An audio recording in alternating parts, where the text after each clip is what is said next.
Hey everybody, good morning, good afternoon, good evening. Welcome to Beekeeping for Newbies. Thank you very much for tuning in today and checking out our Bees in the News segment. I'm actually going to do things a little bit different today, kind of a revamping of the Bees in the News. So here's why I'm doing this.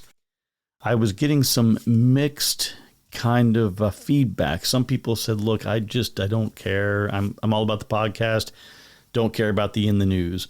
So at first I was like, maybe I'll just get rid of the whole segment altogether. And then I had a few people message and say, man, I really love the in the news. It's great to kind of get some updates on what's going on in beekeeping. So I was getting these mixed signals and I was like, I don't know. We'll figure something out. Maybe we'll keep it going. Maybe not. Maybe I'll just do one a month or whatever. And I started thinking about a little bit of a different approach. Instead of just reading the article and saying like, okay, cool, well, there's that, and then moving on to the next one, I want to kind of give you a little bit more, opinion with it and a little more feedback and dialogue so that we can tie the article and the discussion to something that is hopefully more relevant. So we'll see if that maybe has a different impact. Let me know what you guys think, because it's all about you, right? If you like it and you enjoy it, I'm going to keep doing it. If you don't, I'll find something else to occupy my time with, like spending hundreds of dollars on all of the sensor equipment I just bought today, which is a whole separate story. And we'll keep that in the regular part of the podcast discussion, like we probably should. Now, this first article comes to us from Science Daily. Oh, one other quick thing I want to tell you. I'm not going to post these on the Beekeeping for Newbies homepage. There was a in the news section, and every week I was posting links to all 5 of the articles that I did every week. And I'm not doing that right now. If you all tell me like, hey, I used to always go and check that out, it would really be great to have it online. Again, I'm happy to do that. It's just not something based on the metrics I was seeing that there was a lot of traffic coming to that portion of the site. So I figured I'm just going to save the time. The links are going to be in the description of the podcast. They will also be syndicated over to YouTube as well. So wherever you're viewing or listening, you should be able to go ahead and grab a link to read the whole article if you would like to do so. All right, so the first article today is coming to us out of Science Daily, and the article is Pollen Holds a Secret That Could Save Honeybees. Pollen gathered by honeybees contains antimicrobial producing bacteria that protect the hive against disease. A honeybee hive with its large stores of pollen, wax, and honey is like a fortress guarding treasure, with strong defenses but a bonanza of enemies that can overcome those. More than 30 parasites of honeybees are known, spanning protists, viruses, bacteria, fungi, and arthropods, and this number keeps growing. As a result, beekeepers are always on the lookout for new ways to protect their precious hives. A team of researchers from the U.S. suspected that a rich new source of eco-friendly treatments for bee diseases might be hiding in plain sight in the pollen gathered by bees. They reasoned that so-called endophytes, symbiotic bacteria and fungi living inside most plant tissues, should benefit when their hosts are pollinated. This could be an incentive for these microbes to evolve compounds that keep their host pollinators healthy. And now they have shown their hunch to be correct. We found the same beneficial bacteria occur in pollen stores of honeybee colonies and on pollen of nearby plants, said Dr. Daniel May, a faculty member at Washington College in Maryland in the U.S., and the corresponding author of a study in Frontiers in Microbiology. We also showed that the bacteria produced similar antimicrobial compounds that kill pathogens of bees and plants, making them a great starting point for new treatment of crops and hives. So the article continues, and I'm not going to read a whole lot more of it because I don't think you necessarily need me to read the article to you. Again, you can refer back to it if you'd like via the link. The thing I wanted to mention that I think is really impactful here is we quite often think that we can make whatever is in nature, we can find a way to synthetically create it. And we've done this with synthetic pollens and pollen substitutes. And the reason that I think it's important to have this discussion is to reiterate the importance on natural forage and allowing your bees to find what's in their environment and what's local and in close proximity to them. If you look at a package of the more popular bee supplements that are out there, they're going to tell you about all the amino acids and all the essential minerals and things that bees can get by taking this supplement, but they're not getting those antimicrobial producing bacteria that protect the hive against disease, as this article indicates. So it really goes back to talking about what we discuss, on a regular basis, right? Trying to let the bees do what they do in the way that they do it as much as possible. The more we intervene and the more we try to do things, even though we want to help them, sometimes it doesn't always work out that way. So next on the list, Missouri and Kansas are losing hundreds of bee species. Here's how you can make a difference. Missouri and Kansas are home to approximately 400 different bee species. Some residents are turning their yards and balconies into havens of native plants. To Tom Schroeder, every bee is a work of art. His own words, backed with hundreds of photos in his camera roll of the prairies and woods of Kansas City wildlands. With more than 2 decades of volunteering with the group, he's become a bee enthusiast, but not an expert, he'll clarify. We are the ones who are invading the bees' territory, and so we need to respect and take care of them, Schroeder said. It's fascinating to look at their structures. Just look at them and see how unique each one is. Many of them have very beautiful colors. Missouri and Kansas are home to approximately 400 different bee species, according to state officials and conservation groups. Bees are essential for pollination, which has direct impact on food supply and overall plant diversity. The fuzzy body of bees are quite literally built for pollination by picking up and carrying pollen, said Tamara Reel, a field specialist in horticulture with the University of Missouri Extension. Insects can survive without us, Reel said, but we actually can't survive without them. However, the populations of all bee species are declining. It's unclear when the drop started, but in one piece of evidence, the Ohio State University reported that commercial beekeepers in the U.S. have recorded honeybee colony loss rates averaging 30% each winter since 2006 as compared to historical loss rates of 10 to 15%.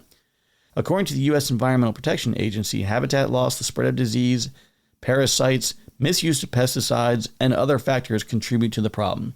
Misplaced pride and joy. To a large extent, the honeybee is the poster child of the Save the Bee movement, for better or worse. Since European settlers introduced honeybees in the U.S. in the 17th century, they've played an active role as crop pollinators, especially in agricultural settings where they're managed for crops.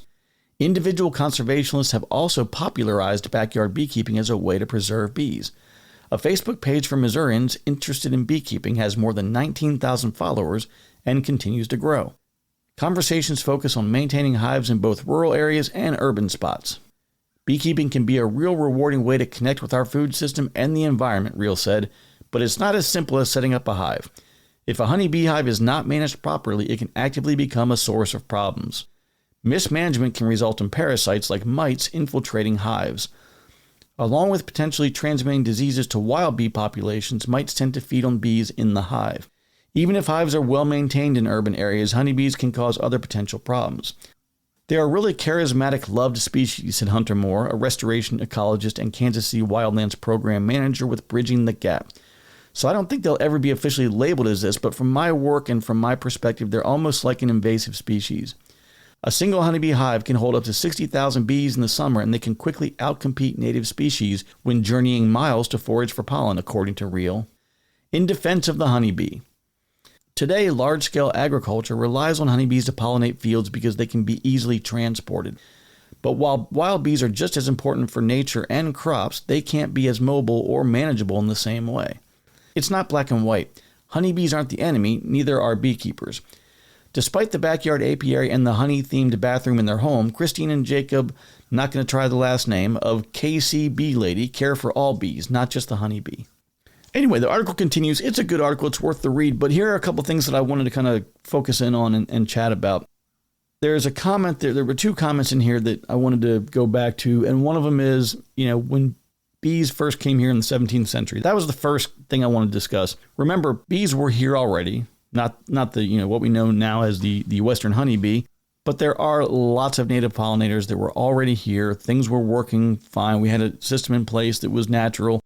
And I think the second comment that ties into that is about being sort of an invasive species. The way that we've done things in our country, and again, I'm not picking on our agricultural approach. I mean, we sort of have to do it this way in some sense. If everyone in the U.S. had their own backyard garden and they grew all of their own vegetables, then we probably wouldn't be having this discussion. But because of the fact that we rely on really large farms to produce massive amounts of crops to feed everyone, these things tend to get centralized in pockets of areas that have that much land in contiguous spaces for making it easier to, mass produce the crops.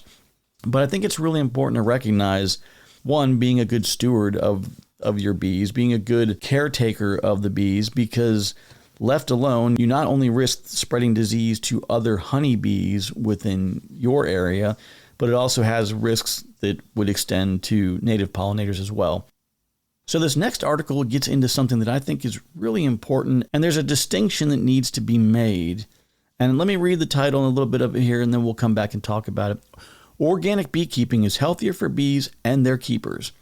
Bees in the U.S. just endured their worst year on record, with massive colony losses hitting keepers hard. That's not just bad news for bees, it's a big hit to farmers, food systems, and of course the beekeepers who rely on healthy hives for their livelihoods. In a new study, researchers at Penn State reported that organic beekeeping offers a route that avoids synthetic pesticides and may raise profits. You'd think that organic methods, often seen as expensive or risky, would be tough to pull off with something as delicate as bees. Turns out that's not the case.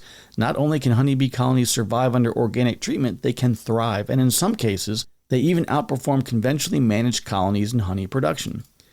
So here's where I want to just take a pause for a second and talk about organic. Now, I think that when I hear organic, what I typically think of is farming and agriculture, where you have, spinach and kale and vegetables of all types that are not using pesticides, and they're not using, synthetic fertilizers. Everything is organic compost, right? When I say organic, again, you can't really use the word to define the word, but all natural compost and things that are not introducing processed chemicals, I guess is the best way of saying it. Now, what's really interesting is, for example, like the two examples I'd like to use would be like coca and poppy. Poppy seeds are what is used to make like heroin, and coca for cocaine.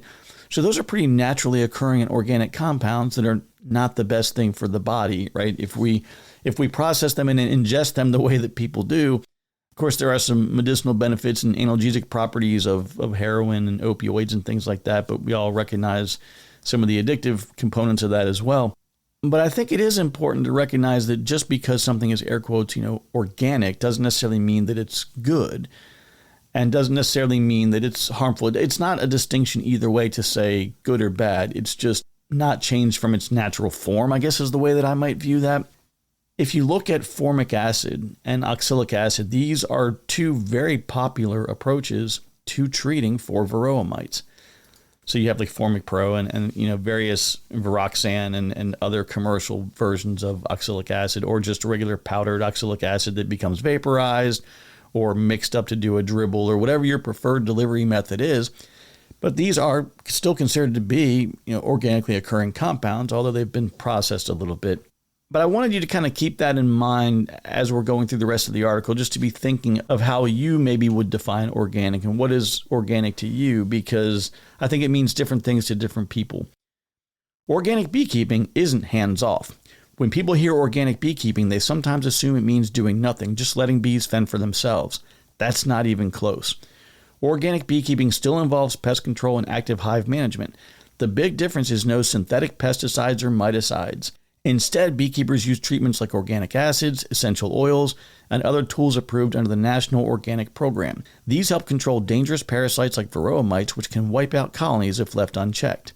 Organic beekeeping is not chemical-free beekeeping, and it does not mean that you do not control any of the pests that you have in the colony, said study co-author Margarita Lopez Uribe. On the contrary, it involves having a deep care for the welfare of the colony in such a way if, for example, varroa mite levels get above a certain threshold, you can take an active role in controlling them. Organic beekeeping is profitable. Over the course of 3 years, the researchers set up honeybee colonies across 4 certified organic farms in Pennsylvania. They tracked 3 types of hive management. The first was conventional, which relied on synthetic treatments. The second was chemical-free, which avoided all pest control products. The third was organic, which prohibited synthetics but allowed approved pest control methods such as organic acids and essential oils. The results were clear. Both organic and conventional systems made money, while the chemical-free colonies lost money, and a lot of it. Profits for organic and conventional systems were 14 and 11 times higher, respectively, than in the chemical-free approach. That's mostly because bees in the chemical-free colonies weren't being protected from parasites. They couldn't produce enough honey to break even. Remarkably, by the 3rd year, honey production in the organic colonies was 50% higher than the conventional colonies. Healthier bees, healthier beekeepers. Using organic methods doesn't just help the bees, it also protects the humans working with them. Beekeepers using synthetic pesticides are regularly exposed to these chemicals while treating their hives. Organic management cuts down on that risk. It also means the honey, wax, and other products pulled from the hive have lower levels of pesticide residue. This is really important, and I think you got to pay attention to that.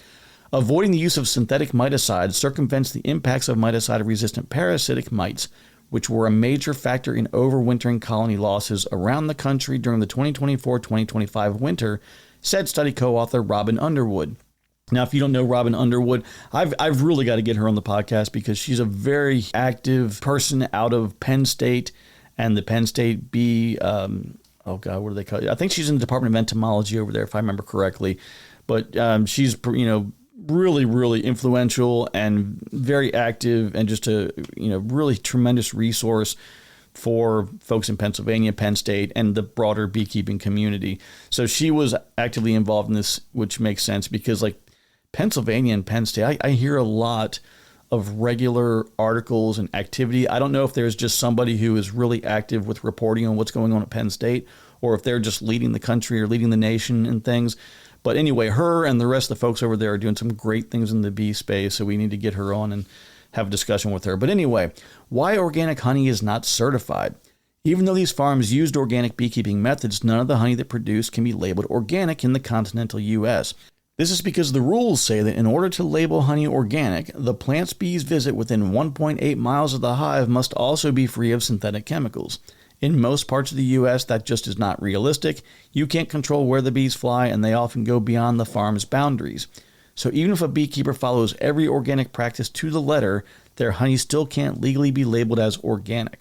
Still, the methods matter. The bees stay healthier, the keepers stay safer, and the honey keeps flowing.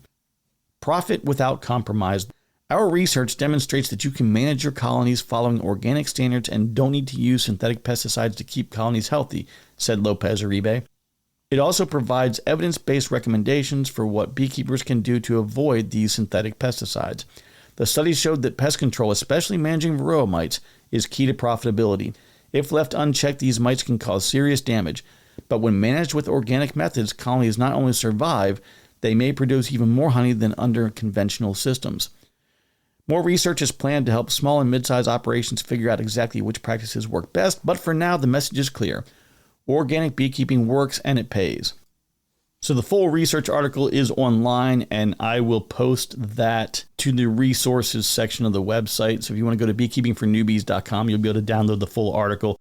Okay, so there's a lot of things to talk about here that are important. And again, I covered some of them at the beginning, but one thing I hear people say a lot is, I want to be all natural. I want to be all natural. And so how do you differentiate between all natural and organic and pesticide-free and all of these different ways to define and describe things? But I think that the research here appears to pretty clearly demonstrate that while we love to keep our bees completely chemical-free and be putting nothing in, near, or around them that is not natural, we can't really do that, right? We have to be actively involved in the varroa management and have some kind of a treatment strategy.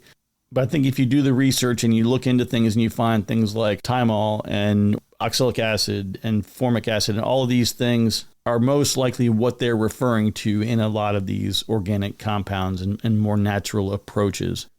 My hope and in fear, I guess, at the same time is I would always like to not be using things like amitraz, this is kind of the big issue we've had over the past couple of years, is the development of a resistance like we've had with amitraz, aka apivar. And again, if you hear, oh no, there is resistance found to amitraz, that doesn't mean throw away all your apivar strips. It just means use what you have, continue to monitor, and do your mite washes. And if you're still having effectiveness with it, use what you have. But I would really recommend adopting a new strategy moving forward until either a new formula is released where there is no resistance, or you just adopt a different solution altogether. Okay, the last one I have on the list today. Alaska confirms first detection of small hive beetle threatening honeybees. Now you hear this and you're like, oh no, what are we going to do? What are we ever going to do? The hive beetle made it to Alaska. I'm going to give you the spoiler alert here, but hive beetles, they're kind of what I would call a southern thing. I have them here in Virginia. And let's talk a little bit real quick about how the beetle works. So small hive beetle flies up to your hive, goes inside, and finds cracks, crevices, and places to hide from your bees. Your strong colonies are just going to chase them around and corner them. And quite often they put them in what we call beetle jails. They will corner them somewhere. And then a bunch of the workers will get together and they will lay propolis all around that whole thing. And they will literally entomb them in a tomb of propolis. And they die in there. But they are really, really good at finding places to hide and to lay eggs. And they can lay a couple hundred eggs a day. And when they're laying these eggs, when they emerge as young larvae, they will really destroy a hive. I mean, they can get in there and go through honey and pollen and whatever frames are anywhere near where they are. They will just consume, eat, and destroy. And it's really disgusting. And it can happen really quickly. So the couple things I recommend from a preventative standpoint: if you have sugar syrup in there, be changing your sugar syrup regularly. It's not so much that they're going to go in there and try to drink the syrup as much as it is if you have bees that die in the syrup and they're floating in it, the larvae will actually go down there and try to feed off some of that. And I've had them in feeders before that I didn't pay attention to. Not as big of a problem as if you just let them go through the hive, because then they get into the honey and the pollen. They will just destroy. It's so bad. So take your feeders out. The other area that they really love to hang out is pollen patties. So if you are using a pollen patty, one, use extreme caution using them in the summertime, because that's when the hive beetles tend to be the worst. For me, it seems to be like in that, probably by like the June, like I'll start seeing them in May, and then June, July is kind of bad. But if you put the pollen patties out, I recommend cutting them into smaller strips. So don't grab the pollen patties are often like about 4x6, maybe 4 inches by 6 inches, something like that. Cut them into some strips and just put a few strips of them down and see how your colony consumes it. And if they're consuming them pretty quickly, that's okay. But you don't need to glob the whole thing on there at one time, because the hive beetle will go there, lay eggs on them. The eggs will emerge and they will start consuming that. And then they will start consuming whatever else is in the area. And it gets pretty bad. So you want to keep the hive beetles in check. Now, those young larvae, they're going to eat as much as they can. And at some point, they're going to walk out the door, fall down to the ground, try to get themselves, just under the surface of the ground, and then they're going to pupate. And after about 30, 40 days, you have a beetle that then emerges, and the cycle starts all over again. Now, this is where a lot of people have tried different tricks for what they put under their hives, like putting the colonies on stone. So they'll go ahead and clear an area out, remove all the grass, lay down some landscape fabric, put a couple inches of stone down, and then put their hives on top of that.